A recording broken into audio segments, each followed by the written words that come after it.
Gaza പിടിച്ചെടുക്കാനുള്ള സമ്പൂർണ്ണ യുദ്ധം ആരംഭിച്ച ഇസ്രായേലി സേന ഗാസയിലുടനീളം അതിരൂക്ഷമായ ആക്രമണം നടത്താനും ഗാസ സമ്പൂർണ്ണമായി ഇസ്രായേലിന്റെ നിയന്ത്രണത്തിലാക്കാനുമുള്ള യുദ്ധത്തിന് ഇസ്രായേലിന്റെ സെക്യൂരിറ്റി ക്യാബിനറ്റ് കഴിഞ്ഞ ദിവസം അന്തിമാനുമതി നൽകിയിരിക്കുന്നു. സൈന്യത്തിന് പൂർണ്ണ സ്വാതന്ത്ര്യം നൽകിയിരിക്കുന്നു. ഗാസയെ പിടിച്ചെടുക്കാനും ഗാസയിലെ ഹമാസിനെ സമ്പൂർണ്ണമായി ഇല്ലായ്മ ചെയ്യാനുമുള്ള വലിയ യുദ്ധമാണ് ഇസ്രായേൽ ആരംഭിക്കാൻ പോകുന്നത്. 10,000-കണക്കിന് റിസർവ് സൈനികരെ കഴിഞ്ഞ ദിവസം തന്നെ ഇസ്രായേലി സേന തിരിച്ചു വിളിച്ചിരുന്നു. ഇതിന് പിന്നാലെയാണ് യുദ്ധം സംബന്ധിച്ച ഏറ്റവും സുപ്രധാനമായ ചില തന്ത്രങ്ങൾ IDF-ന്റെ ചീഫ് തന്നെ പ്രധാനമന്ത്രി ബെഞ്ചമിൻ നെതന്യാഹുവിന് മുന്നിൽ അവതരിപ്പിച്ചത്. ബെഞ്ചമിൻ നെതന്യാഹു ആകട്ടെ കഴിഞ്ഞ ദിവസം ചേർന്ന സെക്യൂരിറ്റി ക്യാബിനറ്റിൽ ഈ യുദ്ധത്തിന്റെ ഘട്ടം ഘട്ടമായുള്ള വിശദാംശങ്ങൾ അറിയിച്ചു. പരിപൂർണമായ പിന്തുണയാണ് മന്ത്രിസഭാ യോഗം ബെഞ്ചമിൻ നെതന്യാഹുവിന് നൽകിയത്. ഗാസയിൽ ഹമാസിനെതിരെ ഇനി ചെറിയ യുദ്ധം വേണ്ട, ഗാസയിൽ ഹമാസിനെതിരെ ഇനി സമ്പൂർണ്ണ യുദ്ധം, അതിരൂക്ഷമായ യുദ്ധം, ഗാസയിൽ നിന്ന് ഹമാസിനെ എന്നേക്കുമായി ഇല്ലായ്മ ചെയ്യാനുള്ള, ഗാസയിൽ നിന്നും ഹമാസിനെ തുടച്ചു നിൽക്കാനുള്ള ഏറ്റവും സുപ്രധാനമായ യുദ്ധമാണ് ഇനി വേണ്ടതെന്ന് കഴിഞ്ഞ ദിവസം ചേർന്ന മന്ത്രിസഭാ യോഗം തീരുമാനിക്കുകയായിരുന്നു. അതിന്റെ അടിസ്ഥാനത്തിലുള്ള വളരെ നിർണായകമായ നീക്കമാണ് ഇപ്പോൾ ഇസ്രായേൽ നടത്താൻ ഉദ്ദേശിക്കുന്നത്. 2-3 ദിവസത്തിനുള്ളിൽ ഗാസയിലെ പ്രദേശങ്ങളിലേക്ക് അമേരിക്കൻ പ്രസിഡന്റ് ഡൊണാൾഡ് ട്രംപ് എത്തും. ട്രംപിന്റെ സന്ദർശനത്തിന് പിന്നാലെയായിരിക്കും ഗാസയിലേക്ക് ഇസ്രായേൽ ഏറ്റവും ശക്തമായ കരയുദ്ധം ആരംഭിക്കുക.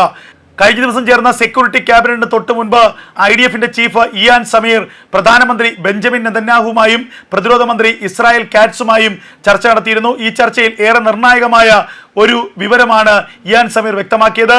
പരിപൂർണമായ തോതിൽ യുദ്ധം ആരംഭിക്കുമ്പോൾ, ഈ ഹമാസിനെതിരെ അതിരൂക്ഷമായ യുദ്ധം ആരംഭിക്കുമ്പോൾ, ഗാസ പിടിച്ചെടുക്കാനുള്ള ലക്ഷ്യത്തോടെ മുന്നേറുമ്പോൾ ചിലപ്പോൾ നമ്മൾക്ക് ബന്ദികളെ രക്ഷിക്കാൻ കഴിഞ്ഞേക്കില്ല. അതായത് യുദ്ധം ആരംഭിച്ചു കഴിഞ്ഞാൽ പിന്നീട് യാതൊരു ദയാദാക്ഷിണ്യമില്ലാത്ത ആക്രമണമായിരിക്കും ഇസ്രായേൽ നടത്തുക. ഇത് ചിലപ്പോൾ ബന്ദികളുടെ മരണത്തിന് കാരണമാകും. ഇസ്രായേലിന്റെ ആക്രമണം അതിരൂക്ഷമാകുമ്പോൾ ചിലപ്പോൾ ഹമാസ് തന്നെ ബന്ദികളെ വധിക്കാം. അല്ലെങ്കിൽ ഹമാസിന്റെ കേന്ദ്രങ്ങളിലേക്ക് ഹമാസിന്റെ ഭീകരന്മാരെ ലക്ഷ്യമിട്ട് ബോംബുകളും അതുപോലെ റോക്കറ്റുകളും മിസൈലുകളും അയക്കുമ്പോൾ ആ അപകടത്തിലും ആ സ്ഫോടനങ്ങളിലും ബന്ദികളും കൊല്ലപ്പെട്ടേക്കാം. ഇത് ഇയാൻ സമീർ സർക്കാരിനെ അറിയിച്ച കാര്യമാണ്. എങ്കിലും കുഴപ്പമില്ല, യുദ്ധം തന്നെ നടക്കട്ടെ എന്ന് ഇസ്രായേൽ മന്ത്രിസഭ വ്യക്തമാക്കുന്നു. കാരണം ഈ 24 ജീവനോടുള്ള ബന്ദികളെ കാത്തിരുന്ന് ഇസ്രായേൽ മടുത്തു. ഇവരെ വിട്ടു നൽകാനുള്ള പലതരത്തിലുള്ള സമ്മർദ്ദങ്ങളും ഇതുവരെ ഹമാസിന് മേൽ ഇസ്രായേൽ ചെലുത്തി. എന്നിട്ടും ഹമാസ് ആ ബന്ദികളെ വിട്ടു നൽകാതെ അവരെ ഒരു മനുഷ്യക്കവചമാക്കി വെച്ചുകൊണ്ട് വലിയ രീതിയിലുള്ള കളി കളിക്കുകയാണ്. ഇത് ഇനിയും തുടർന്നു കൊണ്ടുപോകേണ്ടതില്ല എന്നാണ് ഇപ്പോൾ ഇസ്രായേൽ തീരുമാനിച്ചിരിക്കുന്നത്. ബന്ദികൾ ജീവനോടെ ലഭിക്കുമെങ്കിൽ ലഭിക്കട്ടെ, അല്ലെങ്കിൽ ബന്ദികളെ ജീവനോടെ രക്ഷപ്പെടുത്താൻ കഴിയുമെങ്കിൽ കഴിയട്ടെ. അല്ലാത്ത പക്ഷം ഹമാസിന്റെ അന്ത്യം സമ്പൂർണ്ണമായി ഉറപ്പിക്കുകയാണ് ഇസ്രായേൽ ലക്ഷ്യമിടുന്നത്. നിലവിൽ 59 പേരാണ് ബന്ദികളായി ഹമാസിന്റെ പക്കലുള്ളത്. അതിൽ കേവലം 24 പേർ ജീവനോടെ ഉണ്ട് എന്നുള്ള ചില സൂചനകളാണ് ഹമാസ് നൽകുന്നത്. ഹമാസ് മാത്രമാണ് ഇത്തരത്തിലുള്ള അറിയിപ്പുകൾ നൽകുന്നത്.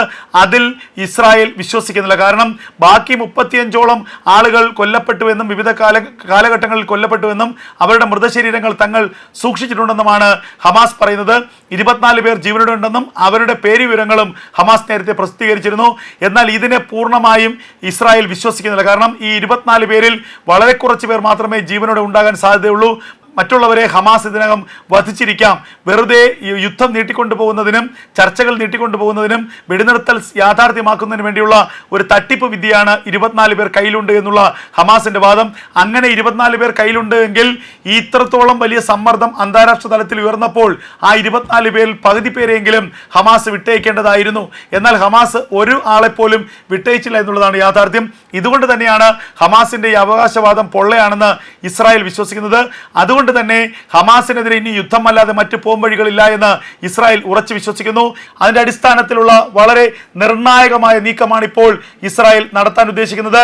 2-3 ദിവസത്തിനുള്ളിൽ ഗാസയിലെ പ്രദേശങ്ങളിലേക്ക് അമേരിക്കൻ പ്രസിഡന്റ് ഡൊണാൾഡ് ട്രംപ് എത്തും. ട്രംപിന്റെ സന്ദർശനത്തിന് പിന്നാലെയായിരിക്കും ഗാസയിലേക്ക് ഇസ്രായേൽ ഏറ്റവും ശക്തമായ കരയുദ്ധം ആരംഭിക്കുക.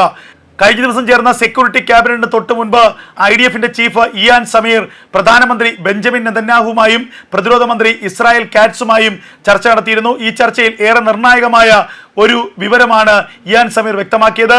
ഇസ്രായേൽ മന്ത്രിസഭായോഗം സുരക്ഷാ ക്യാബിനറ്റ് അവസാനവട്ട യുദ്ധത്തിനുള്ള അന്തിമ അനുമതി നൽകിയിരിക്കുന്നു. ഇനി ഗാസയെ സമ്പൂർണ്ണമായി ചുട്ടരിക്കാനുള്ള യുദ്ധമായിരിക്കും ഇസ്രായേൽ നടത്തുന്നത്.